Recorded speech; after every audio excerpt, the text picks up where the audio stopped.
You're listening to episode 114, How to Talk with Kids About Child Abuse.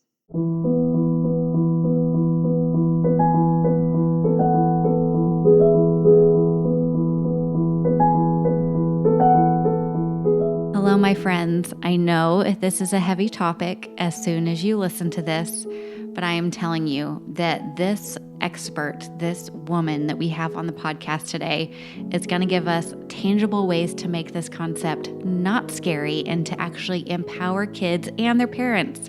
As parents ourselves, this is such important information that we need to know. So bear with me. Also, I'm biased, but this may be the most beautiful, exciting, wonderful, intelligent guest that we've ever had because it is my mom, Jane Donovan, who is a child abuse advocate. And I'm going to quickly get to her story because this is supposed to be a 12-minute talk, and I just want you to leave here feeling confident about how to teach kids about child abuse in a way that makes them feel empowered. So let's get started.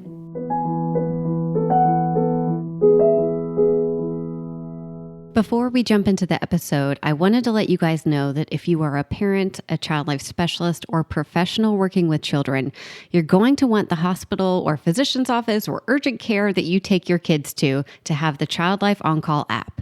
It is an evidence-based tool designed to empower children and families during medical experiences. And 100% of the child life specialists who have used this app believe that it can help with expanding child life's reach beyond the bedside. And 100% of child life specialists believe it helps parents feel more empowered in their child's care.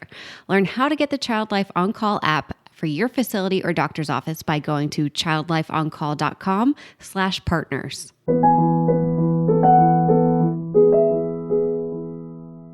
So why don't you introduce yourself and tell us who your favorite daughter is and what your favorite podcast is? Okay.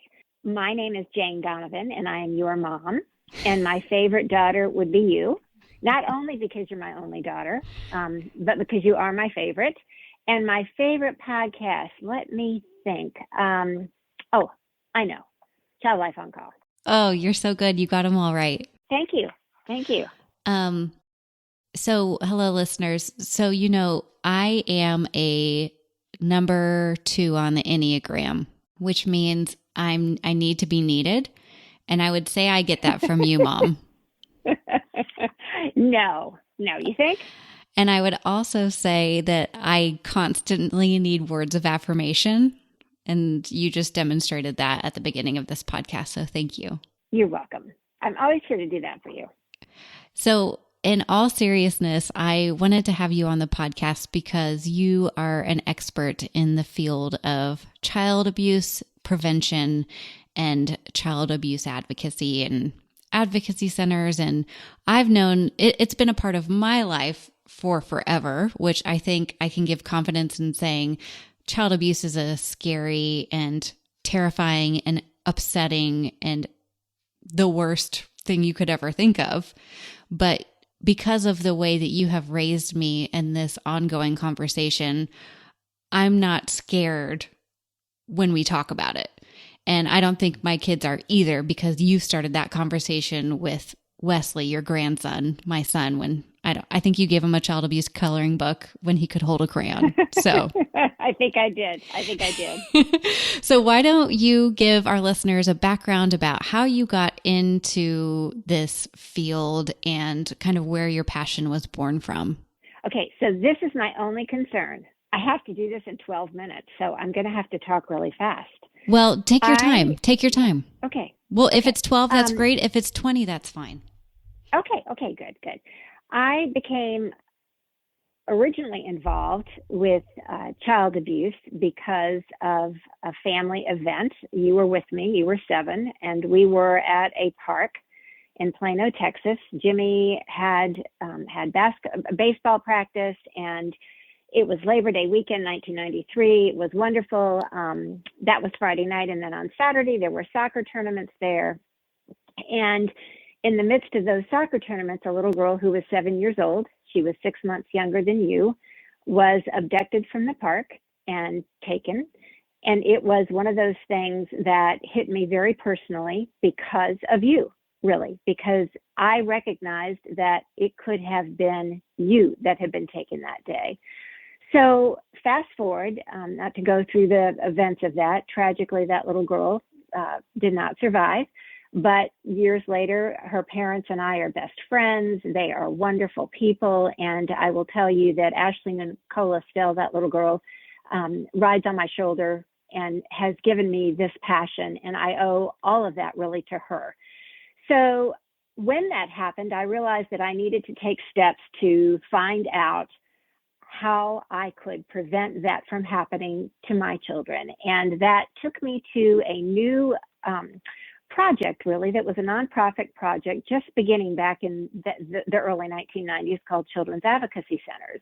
And a Children's Advocacy Center is a great resource. It is a child-friendly environment that houses all of those responsible for investigating and treating and holding offenders accountable: law enforcement, child protective services, therapy, and objective forensic interviews who actually interview kids to find out what's happened. And so I went and I volunteered.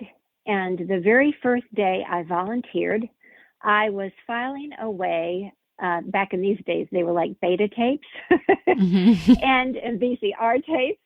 So I was actually filing away the tape of a little girl whose forensic interview had been videoed. And when I looked at the name, it was a little girl who was in my son's kindergarten class, who had been in Jimmy's kindergarten class. And so the affirmation that gave to me that I was in the right place, doing the right thing, just kind of launched me into, for the next really 30 years, being involved with children's advocacy centers, trying to educate the community about the issue, which is scary, but doesn't have to be scary, and trying to empower children so that they have the information that they need to stay safe. Not at all abdicating the fact that it is our responsibility as adults to protect children. It's not their responsibility to protect themselves, but we can provide them with tools that help empower them and help them understand what personal boundaries are, and give that information so that they can kind of look at the world in a way that helps them be safe. You know, hearing you talk about the story about Jimmy's kindergarten. Jimmy is my brother, single, for any of you ladies here in the Austin area. Yes, reaffirming that. He is single. He's very cute. Anybody? Loves sports, does play video games, sports, you know. Loves family. Has a cute dog. Has a really cute dog. Maybe we could change the subject of this podcast, or maybe we could do another one. Let's do a bachelor version for Jimmy. Okay. But hearing you talk about that, I feel like that I've known that about your experience, but putting it into perspective now, like Wesley being in first grade, it's just, you know, totally different when you have your own kids, which is kind of what you've always taught me. And I also want to say, I'm so grateful for the example that you've shown me, you know, since we were younger. Like we didn't really talk about what we wanted to be when we grew up. You would always say, we just have to make the world a better place. You know, I don't remember it being like, oh, I want to be a ballerina, or I want to be this or that. Like, I just remember it being like, our job is to make the world a better place. Like, figure out how you're going to do that. Oh, thanks. Thanks, Katie. So since the topic is how to talk to kids about child abuse, in a way that is not scary. And I think as child life specialists and parents of kids that have medical issues or diagnoses, we're really good actually at, you know, figuring out how do we make this educational? How do we let them know that this is important, but let them know there's a safety net? And you have done an incredible job in education, especially in young children, with your puppet program. So kind of walk us through what you developed for the Advocacy Center in Collin County, and how you recommend adults talk to kids about child abuse. Oh, awesome. Thank you. I would love to. I worked at the advocacy. I volunteered at the center, and then I literally worked there for 10 years. And my job was to handle educating the community. And so I tell everybody I took a teeny tiny shovel and I dug a teeny tiny hole that's gotten bigger and bigger and bigger and bigger through the years. And now I think that child abuse awareness is really taken off, and people are understanding that it is a public health epidemic and that we can help our kids stay safe, and that it's up to us to make that difference. But I also, at the same time, felt a need to empower kids in a way that wasn't frightening. And I had the opportunity through a benefactor of the Advocacy Center and also a program in New York City called CAP, Child Abuse Prevention Program. The benefactor flew a group of folks from New York to Plano, Texas, and they brought a puppet program, and it was called Banraku Puppetry. It was a Japanese-style puppetry where they used life-size puppets to perform for kindergarten, first grade. Actually, I think they went all the way up to the fourth grade, but they were clinicians that were offering this program. And they had an opportunity to actually ask children after their performance to come up and speak with them if they chose. And the goal was for a child to have an opportunity in a safe space to disclose. I was just taken aback by that.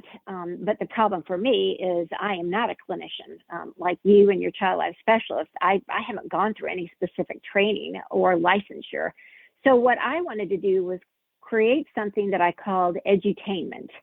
And edutainment is something where you are educating kids while you're entertaining them. And the edutainment program I created was called the Kids Count Players. And they are puppets that look a lot like the Muppets.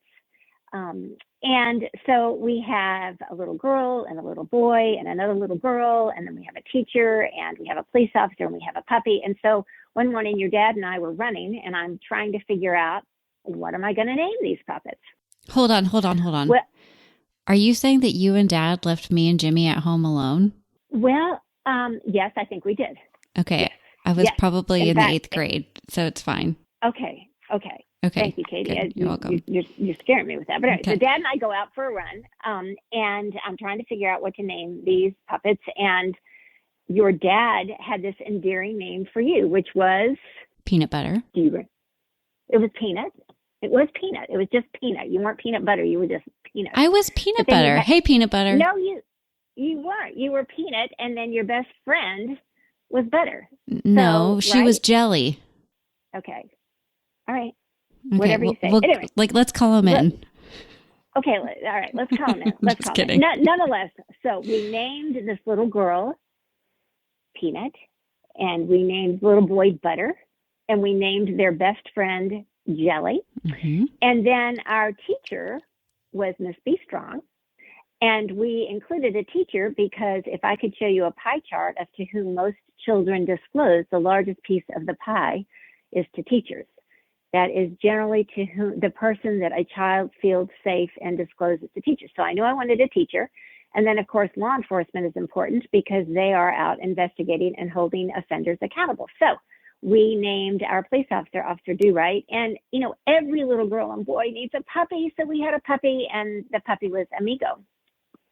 And we created music to go with it. And I found 25 wonderful volunteers who were willing to go out with me. And we performed for kindergarten, first and second grade students. Parents were welcome and invited if they wanted to come.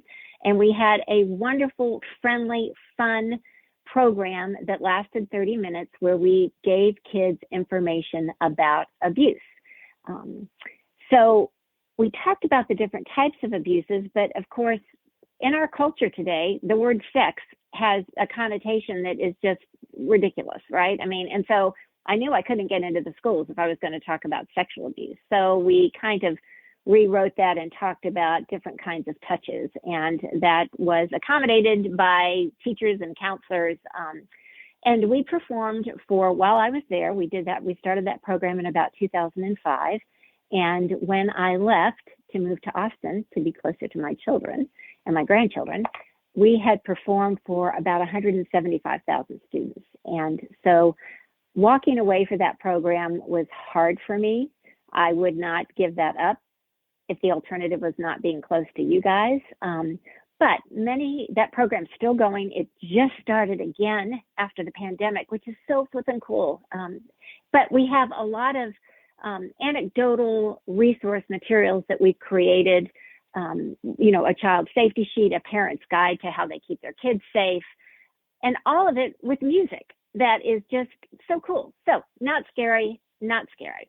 So let's talk about what you mentioned good touch, bad touch. I know the program talks about an uh-oh feeling in your tummy. You talk about the hula hoop. Tell us about some of those things so people can walk away and know what to say. Well, what we did, we actually, the program and the dialogue that we used was approved by the therapy director at the advocacy center. And so one of the things that we ended up not using actually was the word bad touch, because to say bad to a child, that child might take that on. So what we did is we talked about good touches, and we gave examples of those, like, hugs and handshakes. And then we talked about confusing touches. And a confusing touch is the thing that gives a child an uh-oh feeling in their tummy. And then we did talk about physical abuse and emotional abuse that kids would understand in a way that, it's their parents' job to keep them safe. One of the most important messages, there's so many important messages, but one of the messages that's really important for us to give to our children is permission to tell an adult. And, that is so important, even for little kids. It is important for a parent to sit down with their child and agree together, who are those 3, 4, 5 adults in your world that you both feel safe to tell. I came to this conclusion when I watched the forensic interview of a 14-year-old little girl, 14-year-old teen, who had been sexually abused by someone close to her. And in that interview, she was asked, "Why didn't you tell your mom?"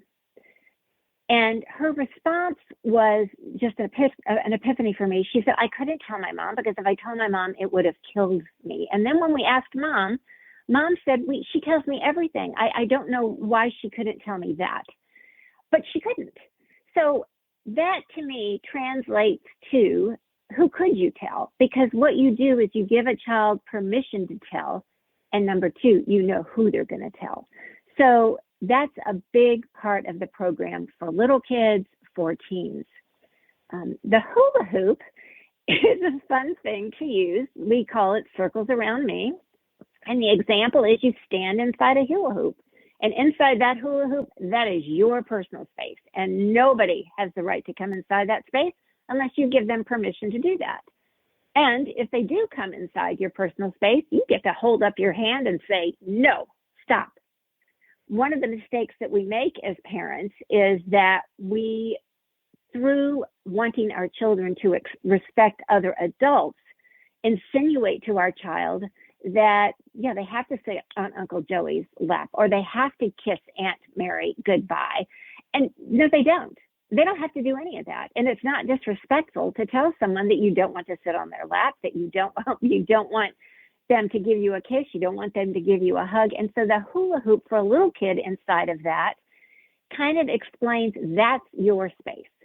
And then, of course, everybody knows about the bathing suit, because the bathing suit covers our private parts, and those are the parts that are personal space for us that no one has the right to touch without our permission. So that's kind of what we do to educate the kids in a way that hopefully they get it. And the alternative, the other side of that, the reverse of that, is I have had parents say to me, "My kid invades other kids' space. How do I prevent my child from going into another kid's personal space?" And I said, "Get 2 hula hoops, and you stand inside of one, and the other kid stands inside one, and the 2 hoops should not cross." Right. So it's a good example for a lot of different reasons. It's the visual that a lot of kids need. We see that in child life when we're explaining cancer, or we're, if you can visualize something, it's easier to digest and process for a child.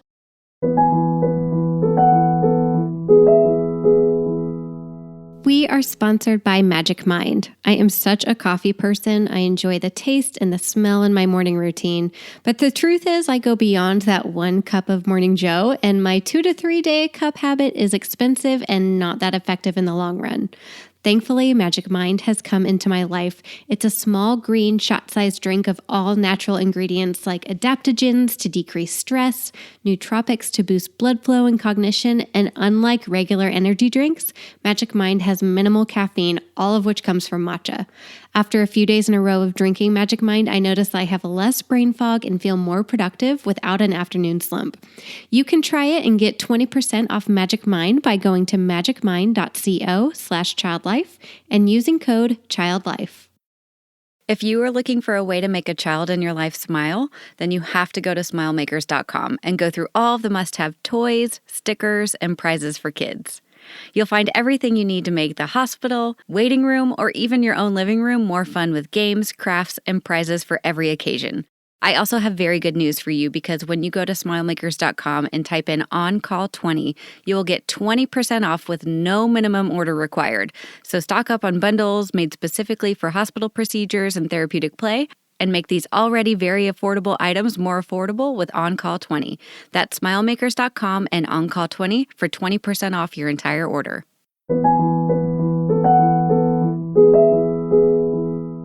Tell us a little bit about what, after this puppet program, would perform in a school.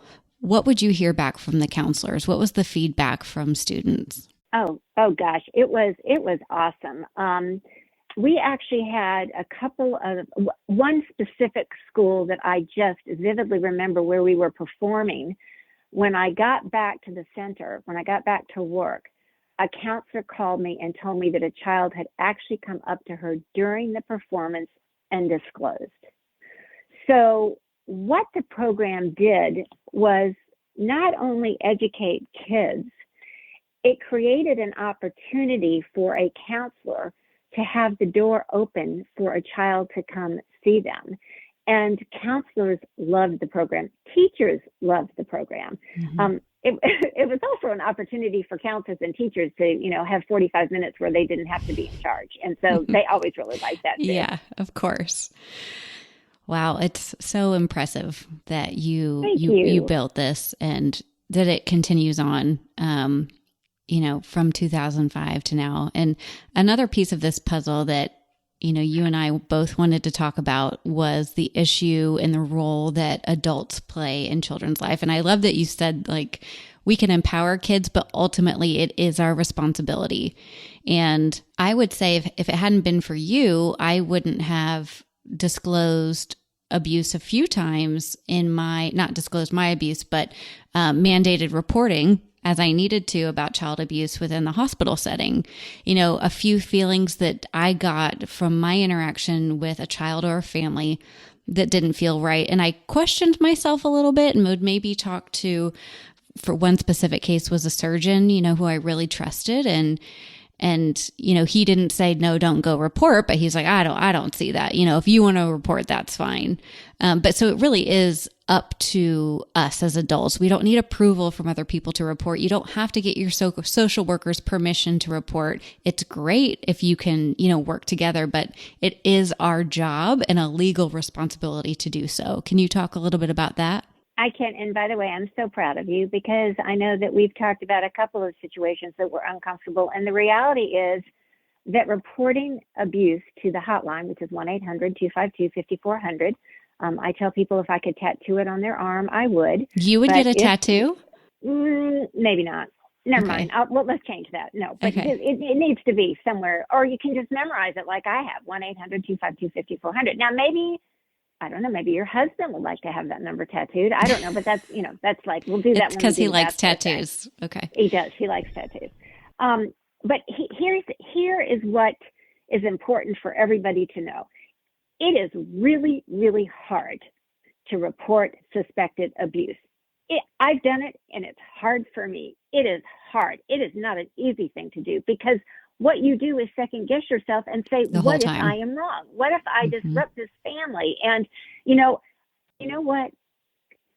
If you are wrong, there will be an investigation, and let that family come to you and feel vindicated because you were wrong. But if you don't report and you are right, what you do is you leave that child vulnerable to who knows what. So we just can't let that happen. We can't let that happen. And I know child life specialists don't want that to happen because that's your passion. I mean, our passion is the same. It's keeping kids safe, giving them safe space, protecting them. But yes, the law requires us, every adult, to report suspected abuse, and those who are licensed to work with children are actually mandated reporters. And I think one point is that you can anonymously report as well. Yes, you don't have to give your name. But I will agree. I've gone through the process, and every time I'm like, what? Because they ask you some pretty directed questions. And it's like, well, no, I'm not sure. You know, you're going on a hunch, but it's not our job to be sure. It's our job to report something we suspect. It's not something we absolutely know for sure. Absolutely. Absolutely. So if you could empower parents with one piece of advice before they enter this conversation with their child, what would it be?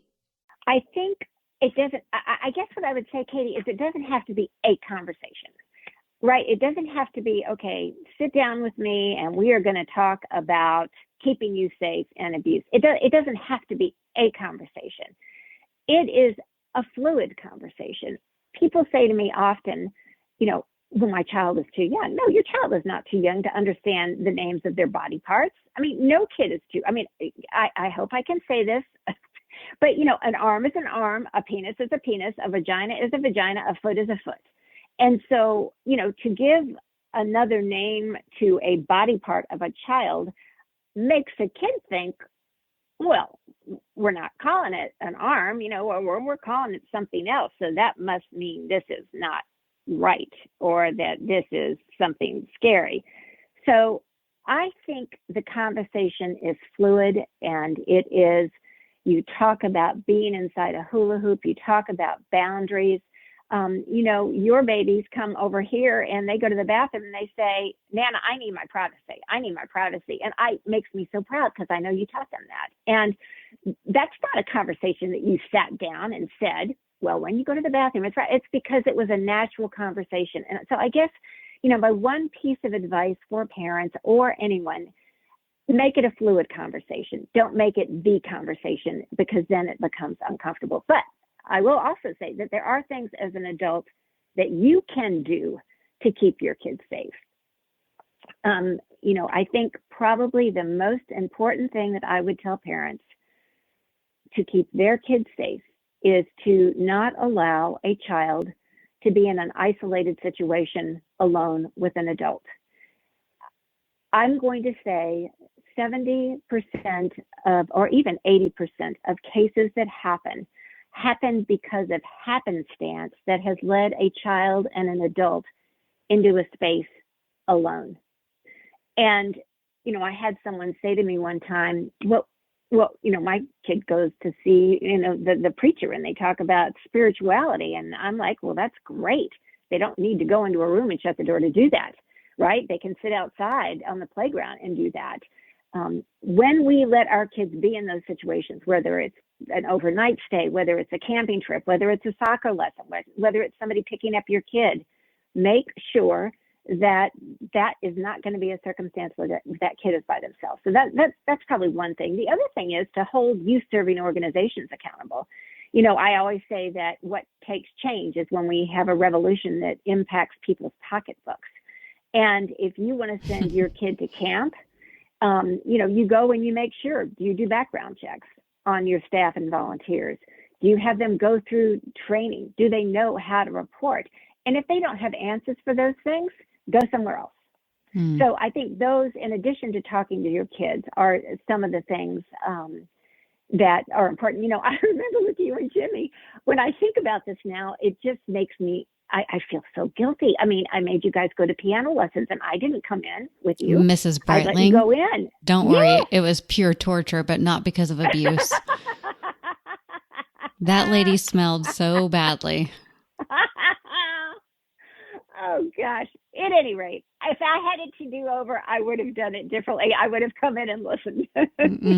Yeah. But I think that's good. I think, you know, what you're saying is what has happened, moving forward.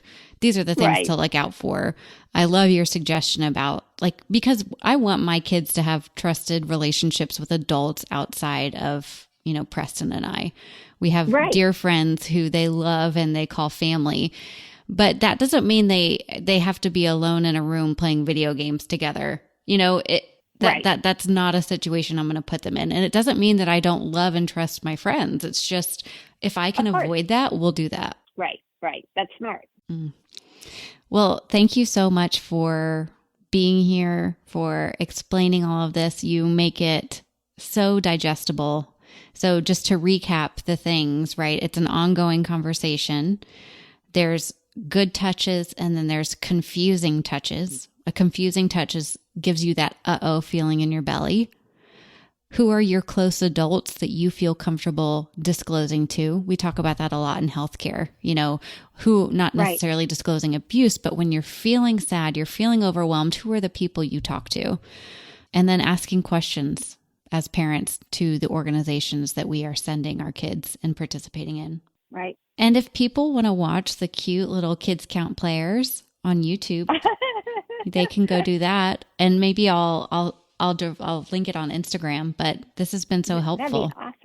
That'd be awesome. And the other thing, Katie, is that I have what I consider a great refrigerator piece. It has on one side, and I sent it to you as a resource. It has my safety sheet, and it's kind of what you sit down and talk with your kids about. And it also provides room for you to write down those people that you trust. And then on the back, it provides an opportunity for parents or caregivers what to do, how to talk to your kids, have a plan, and those questions that you can ask you serving organizations. So I feel like it's kind of a one-sheet thing. Put it on your fridge. Don't have to think about it until the time comes, and then look at it and have your kids look at it.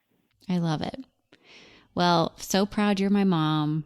I'm so proud that you're my daughter, and I love you so much. And you are just amazing, and your people are amazing, and what you have accomplished is amazing. And I have people all the time say to me, you must be so proud, and I am. Well, I feel the same way about you. And if there are child life specialists in advocacy centers who are listening to this, I know there are some. My mom would be a great person to connect with about getting the Kids Count players to your service. I mean, how cool would that be? That would be cool. I'm in Austin now. I'm not up there. But yes, I do have my volunteers who said that they would come down and do performances down here. So sure, absolutely. All right. Thanks, Mom. Thanks, Katie. Love you. Love you.